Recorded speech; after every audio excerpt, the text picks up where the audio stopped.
The FLUKE has been one of the soft plastic lure mainstays in all of fishing, both freshwater and saltwater environments for forever. But what if I told you that there were ways to rig this to eliminate a lot of the shortfalls that's associated with this soft plastic lure? So in this video, I'm going to show you the 3 levels of rigging up your FLUKE from beginner to expert, and I'm going to show you how each level helps you catch fish along the way. So let's get into it. And let's get you some tips. And before we even get to the rigging, let me show you something that's really important here with rigging up FLUKE. So you take your FLUKE out of the bag just like this, and what you want to do is you really want to just beat it up at this point, right? You want to break up that salt, beat it all up just like that, and mangle it, because I do want to get some of that color running. I do want to get that salt broken up in there, and it's just going to look a lot more natural when I do it that way. That's my personal preference. I highly recommend doing that. Now let's get into the beginner tip here that you've all been waiting for. This is just going to be your standard Texas rig that we're going to tie for your level 1 beginner setup. And what I like to use for this is a 5/0 hook. I like to have an extra wide gap in here. This way when a fish comes by and bites this and compresses that lure, I have a little bit of space there, a little bit of clearance from that soft plastic where I could still get a hook set on there. So now a couple of things here that a lot of folks will do that's an error is, the first thing is they'll bury the eye of the hook inside of the FLUKE. And that's a big mistake, because you want everything as neat and as streamlined as possible so that the FLUKE swims as smooth and side to side as possible. If you bury the eye of this hook and it's not quite straight in there, you'll notice that the FLUKE will only swim over to one side. So first, what I like to do is I like to kind of line up my FLUKE with the hook just to see what I'm working with here. So make sure it's straight. With an EWG hook, it's really easy because of the bend of the hook. I'm putting that hook in dead center and dead straight. I'm just nicking it. You see that? I'm just nicking the top of it. That's it. That's all you need right there. That's your first step. And then we're gonna swing it up here. There you go, perfect. So now that FLUKE is perfectly baited right there. The eye of the hook is out. So now I can see the hook's coming in about here. So what I like to do is I like to grab that with my thumb. Okay, and now dead center, that's super important. You want everything dead center. There we go, up and over.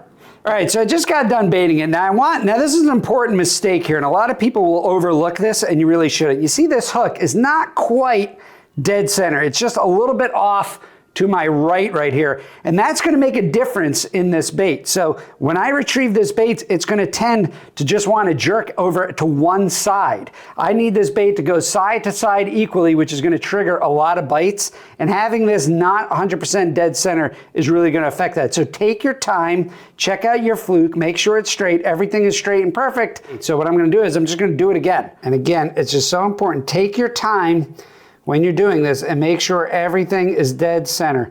There you go. Now that is a dead center FLUKE right there. The other thing you want to do is make sure everything is aligned this way. If you have a little hump right here and it looks something like that, that is not great, because that will act, just that little tiny hump will make this lure kind of helicopter, and it's not going to give you the greatest action. So now let's talk about the cons of the typical Texas rig, and there's a couple of problems with this, okay? So first problem is, like we already previously mentioned, is when a fish does bite and compress this, it's going to compress like this, and since the soft plastic is hooked up to the hook itself, this angle is terrible for exposing this hook. If you just have a standard EWG hook without the extra wide gap, this is even going to be less, but you can't get your finger in there. So it's a really small area for that hook to find that fish's face and dig into some flesh where you could actually set the hook and catch the fish. The other issue is, every time that fish short strikes and balls up that bait, you're basically ruining the bait. So a Texas rig like this on a FLUKE, you're really going through one FLUKE per one fish, even sometimes one FLUKE per bite, and you don't even catch the fish.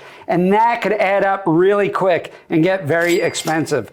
And all right, so this is gonna be level 2, the intermediate way to hook up your FLUKE that is gonna just alleviate a ton of problems from that Texas rig. And the answer is these Owner twist lock hooks or Hoss Helix twist lock hooks. Any twist lock hook company that you wanna use is fine. I personally love Owner hooks, and I'm gonna show you how rigging this up with the twist locks on the hook is just going to solve a lot of those Texas rig issues that we just covered. Now, the ideal reason why this is so much better than the Texas rig is this guy right here. This little pin is going to just solve so many of your problems. This guy right here, it's got a little guide, so when you bait up the fluke, it's going to go in perfectly straight, and then you just twist it on the hook. All right, so here you go. So here's my little pin right here. Here's the head of the fluke. Now again, it's super important to make sure that everything is dead center, okay? I don't want this off to the side. I don't want it angled. I want that fluke to rest on the tip of this hook perfectly straight in line with the hook. So there you go. You just push that little guide right in the middle, make sure it's in the middle,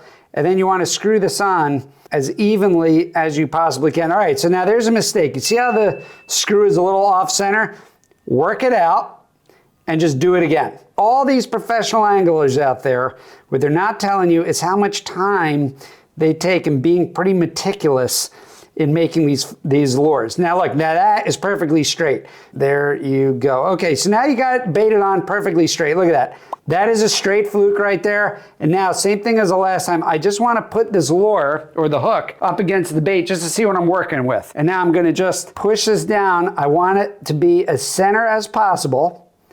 Okay, now if it's not in the center, what are we going to do? That's right, you guessed it, we're going to redo it because we're going to want it dead center.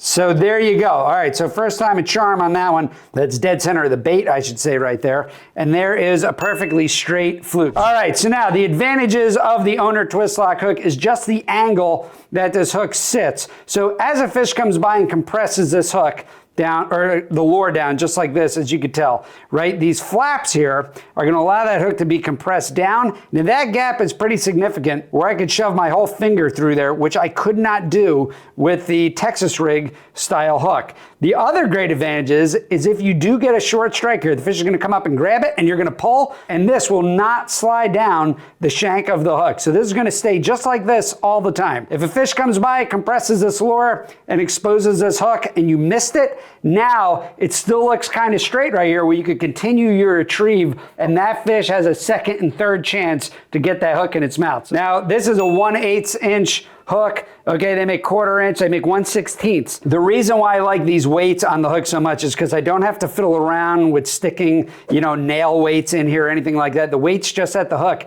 And now I have a lot more control over this bait. If you're fishing it in deep water and you want to get down a little bit and you want to jig it straight up, I recommend pushing it over to the front of the hook towards the nose of the fluke. And if you want a more slow, steady, side to side motion as it falls to trigger some bites, you can move it down to the bend. And then of course, if you want something in the middle where it's kind of falling, but still going side to side, not falling straight down, you move it more like right here. Now, as we just discussed, that Owner Twist Lock hook solves a ton of problems from the EWG Texas rig style hook. However, it doesn't solve one critical issue, and that is the good old fashioned short strike that you're gonna get from a lot of fish out there. And now the solution to this short strike is going to be that guy right there, just a homemade trailer hook or a stinger hook. Now these things we use all the time for our fluke fishing, our striper fishing, you name it, we use it. And look, that's what this channel is all about, right? That's literally what I wrote the book about, for fishing basics, the fundamental skills of fishing that you could use anywhere and catch any fish at any time in any environment. So first and foremost,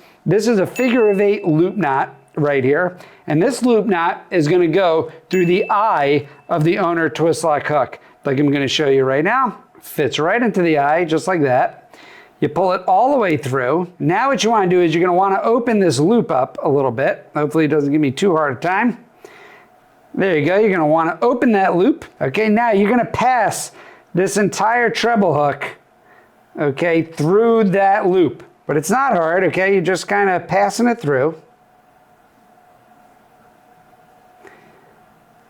There we go. What you do is you hold the hook down like that, and then you pass the hook over. So now you grab the treble, pull it tight, and now what you do is you take this stinger and you just wedge it into the back of the fluke, just like that. There's your stinger hook right there on that fluke, and you could tell that's way back there. That hook is right here in the tail. With this stinger hook in the back, you are not going to miss any short strikes from a largemouth bass. Let me show you how to tie this and where this is different from a lot of other advice out there on YouTube, because I'm incorporating some carp tactics into my largemouth bass fishing. So you just need some line, okay? Now I'm using some high-vis braid right here. The only reason why I'm using like a thick braid is just so you can see the knot. So all you want to do is you want to give yourself some line to work with here. So I'm just going to cut off about, I don't know, a foot or two of line. So now you just have your line, and now what your first step is to tie a figure-of-8 loop knot. Now a figure-of-8 loop knot is probably one of the strongest knots that you could tie, especially for a loop knot. And all you do is you're going to fold this over, and you're going to want to make a loop. Now you're going to want to make as small a loop as possible. So you're going to grab this, and you're going to just loop it just like that, and you want to make it small, okay? Make it as small as you can, and you're going to end up with something like that. So here's that first loop that you made. You cross it over, there's a second loop you made. You take this second loop, and all you do is turn it towards yourself to make a figure-of-8, and you take this loop, the first loop you made, and you pass it through. Now again, this is not a figure-of-8 knot tutorial. I'm just showing you how to do it. Now, if you did it right, you'll have this 8. Looks like in the line, if you got that, you did it right, you just cinch it tight, and that's it. That's a figure-of-8 loop knot. Super easy, super strong. What I like to do is just tighten it down, and there you go. So there's your figure-of-8 loop knot. So now the beauty of this is we're gonna tie a knotless knot, which is gonna allow me to measure the hook up against the fluke, just like this. So I'm gonna get the perfect distance each and every time I tie this. So I'm gonna keep my fluke right there. I'm gonna take my hook, right? I'm gonna pass this through. So just like that, couldn't be easier. So I'm gonna lay this line right up against the fluke here. And you know, I'm gonna want my hook about right here. So what I'm gonna do is, I'm gonna give myself a little bit of line to work with, and now I'm gonna snell this treble right here. So I'm gonna take my tag end here, I'm gonna pinch it up against the treble, okay, just like that. And now I'm gonna take the end with the loop on it, and I'm going to snell this hook with a knotless knot. So let me move the fluke out of the way just for a second.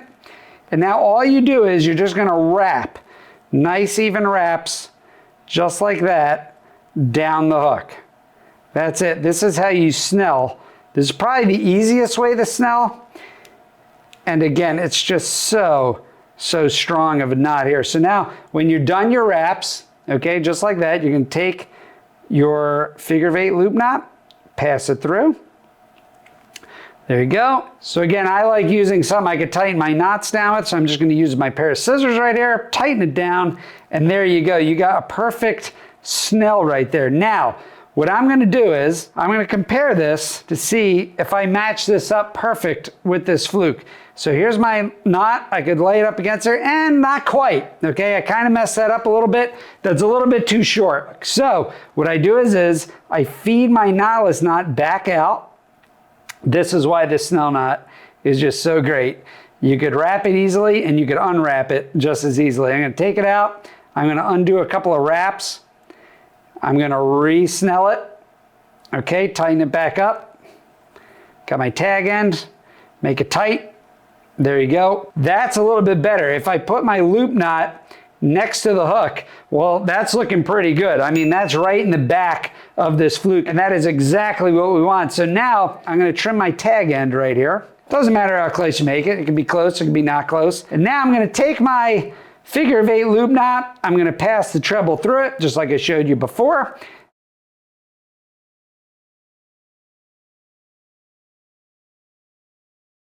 Now you're gonna nick it in the back, and there you go. So there's your perfectly straight stinger hook on the back of your fluke right there. And all right, now I'm gonna level you up even more. I just love giving you some tips and tricks that are gonna help you catch a ton of fish. And that's this right here. These are anti-tangle sleeves. We use this all the time for carp fishing.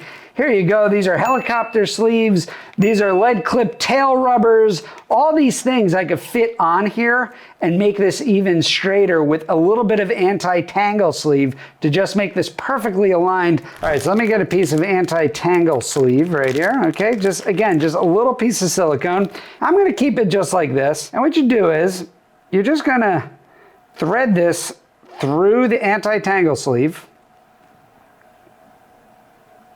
Okay, pretty easy to do. Fits right in there. It goes pretty well over these very thin knots that I made. Super nice and easy. There you go. Now it's even just a little bit more secured and it's a little bit more straight. So now same thing. Now I'm going to take my figure of 8 loop knot and I'm going to pass it through the eye of the hook right here. Very easy. So there you go. So now I want to pass that figure of 8 loop knot right through the eye right there, just like it did. You want to open up that loop. Okay. And now you're going to pass the treble hook just like you did before through the entire loop.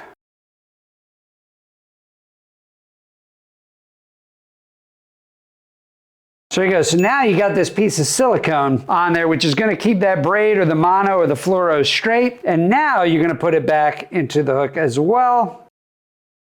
And all right, fish lads, so that is the expert way to rig your fluke, prevent short strikes right there. You got these 2 trebles. Look how neat and nice and smooth that is. Now, knowing the right rigs for your flukes is absolutely essential, but it's not the whole story. Click on this video right here if you want to know how to pair your perfectly rigged fluke up to the perfect gear, your perfect rod and reel setups, your line, and the tactics that are just going to catch you a ton of fish out on the water. So all right, fish lads, hope you got value out of this one. I'll see you out there on the water. Thanks for tuning in.